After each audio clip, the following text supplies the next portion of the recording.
Lumen nomor 11.903, 8 Maret 2025.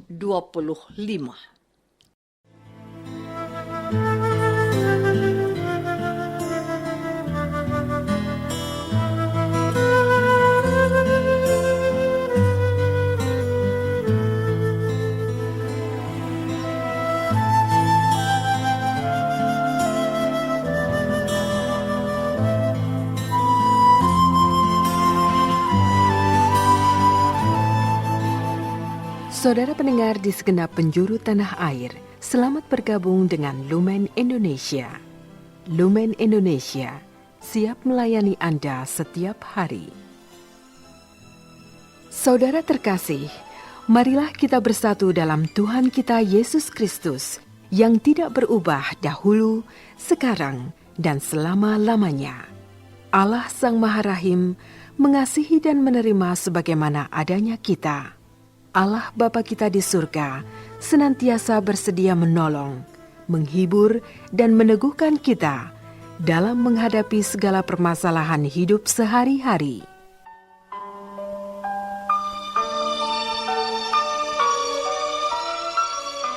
Saudara-saudari, marilah kita mendengarkan renungan dengan judul Menyadari Diri Orang Berdosa.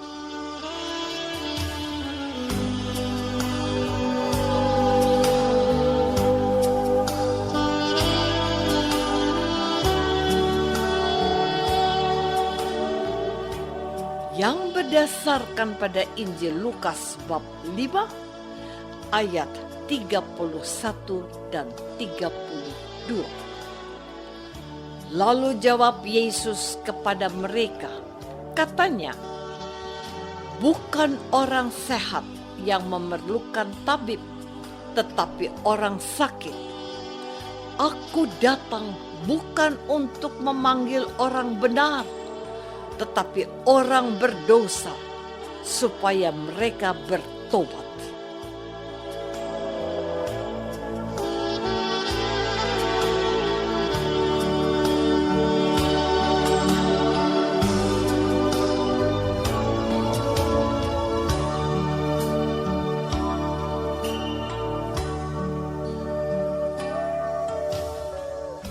Dalam nama Bapa dan Putra dan Roh Kudus.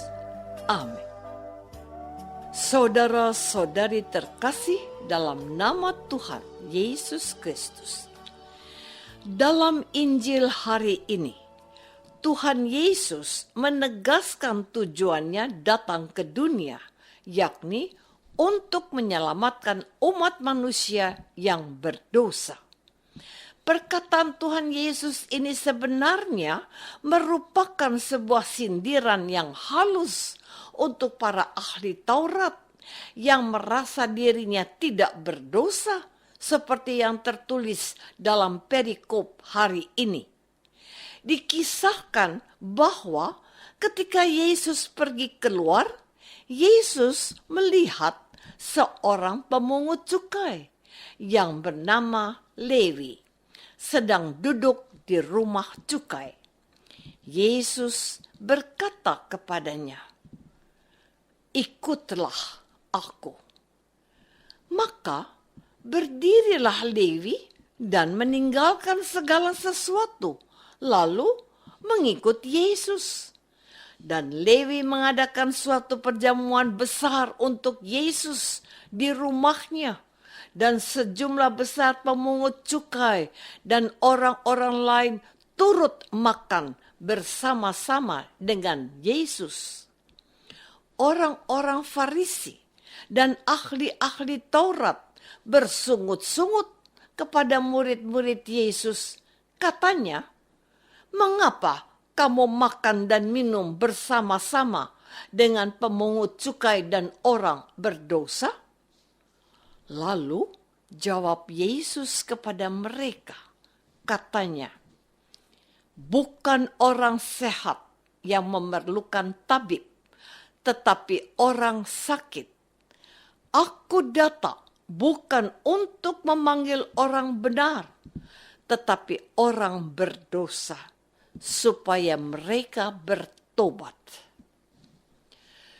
Saudara-saudari terkasih, perlakuan Yesus terhadap manusia, khususnya orang-orang berdosa, sangat berbeda dengan perlakuan orang-orang Farisi dan ahli Taurat kepada kaum pendosa.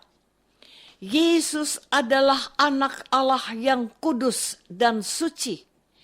Yesus kudus dan suci bukan dari pikiran, perasaan, maupun anggapan Yesus sendiri, tetapi sudah dari asal mulanya dan juga dalam kenyataan hidup yang sesungguhnya, kekudusan dan kesucian Yesus benar-benar nyata. Namun, Yesus tidak menjaga atau memagari kekudusan dan kesuciannya dengan menjauhkan diri dari orang berdosa. Hal yang berbeda ditujukan oleh orang-orang Farisi dan ahli-ahli Taurat. Orang-orang Farisi dan ahli-ahli Taurat itu merasa diri atau menganggap diri mereka kudus dan suci. Sementara pada kenyataannya mereka tidaklah kudus dan suci. Selain itu, hal lain yang berbeda dari Yesus adalah bahwa orang-orang Farisi dan ahli-ahli Taurat itu menjauhkan dan memisahkan diri dari orang berdosa. Saudara-saudari terkasih, kita kembali kepada pernyataan Yesus. Aku datang bukan untuk memanggil orang benar, tetapi orang berdosa, supaya mereka bertobat. Dari pernyataan Yesus ini, kita bisa bertanya kepada diri kita sendiri, apakah ada orang yang tidak berbuat dosa? Tentu jawabannya adalah tidak ada. Satu-satunya manusia yang pernah hidup di dunia ini dan tidak pernah berbuat dosa adalah Yesus Kristus yang kita imani sebagai Tuhan dan Juru Selamat. Dari kenyataan ini timbul pertanyaan baru. Lalu, kenapa ada orang-orang yang merasa dirinya suci, seperti orang Farisi dan ahli Taurat? Jawabannya adalah soal kesadaran rohani dari setiap orang. Masalah ini terlihat kecil dan sepele, namun dampaknya sangat besar dan luar biasa. Misalnya, ada orang yang sedang berteduh di bawah pohon. Tanpa disadari oleh orang itu, pohon tersebut mau tumbang. Orang lain yang berada di sekitarnya melihat dan memberitahu orang itu bahwa pohon itu mau tumbang. Kenyataan yang sama terjadi dalam hal dosa. Ada orang-orang tertentu yang tidak sadar bahwa dirinya berada dalam keadaan dosa, sehingga hidupnya terancam kehilangan keselamatan. Maka perlu ada orang yang memberitahu dan menyadarkan bahwa kita orang berdosa. Saudara-saudari terkasih, masa Prapaskah adalah sebuah kesempatan yang sangat bagus di mana Allah melalui gereja menyadarkan kita semua umat Katolik bahwa kita adalah orang-orang berdosa yang sedang terancam hidupnya. Hal ini bukan untuk menakut-nakuti kita, melainkan sebuah bentuk kepedulian dan kasih sayang Allah lewat gereja. Kalau Allah tidak peduli dan tidak sayang dengan kita, maka kita dibiarkan hidup sesuka hati. Namun, karena kita orang-orang berdosa, Allah justru memanggil kita untuk datang kepadanya. Panggilan Allah kepada kita, orang-orang berdosa, senantiasa bergaung. Gaung panggilan Allah itu lebih terasa dan lebih keras di masa prapaskah ini. Sekaranglah waktu yang tepat dan waktu yang terbaik bagi kita untuk bertobat. Sebab hari esok tidak ada yang tahu. Kita tidak dapat memastikan apakah kita masih bisa menikmati hari esok. Saat ini kita semua dapat melihat bahwa kematian kita tidak lagi ditentukan umur manusia. Banyak orang yang meninggal dalam usia yang masih amat muda. Artinya kita bisa meninggal kapan saja dan di mana saja.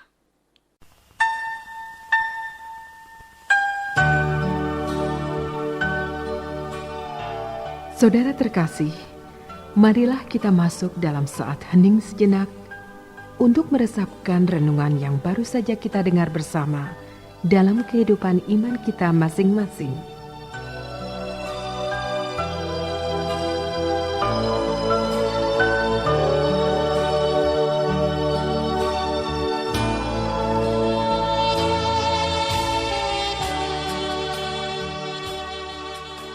Apakah selama ini kita sudah menyadari bahwa kita adalah orang-orang berdosa yang membutuhkan pertobatan dan pertolongan dari Allah? Marilah kita berdoa. Tuhan Yesus Kristus, Engkau datang ke dunia untuk memanggil orang-orang berdosa. Namun terkadang kami umat-Mu tidak menyadari bahwa kami adalah orang berdosa sehingga membutuhkan pertobatan dan pertolongan-Mu. Semoga masa prapaskah ini menjadi kesempatan bagi kami bertobat.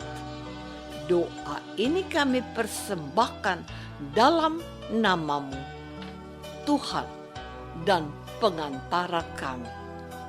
Amin. Semoga kita semua selalu dinaungi dan dibimbing oleh berkat Allah yang Maha Kuasa.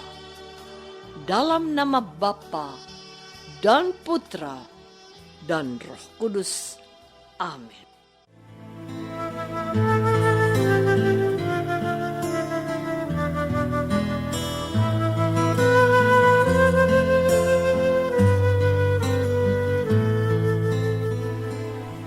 Dengan penuh kasih dan sukacita, Lumen Indonesia mengundang saudara-saudara seiman di segenap penjuru tanah air.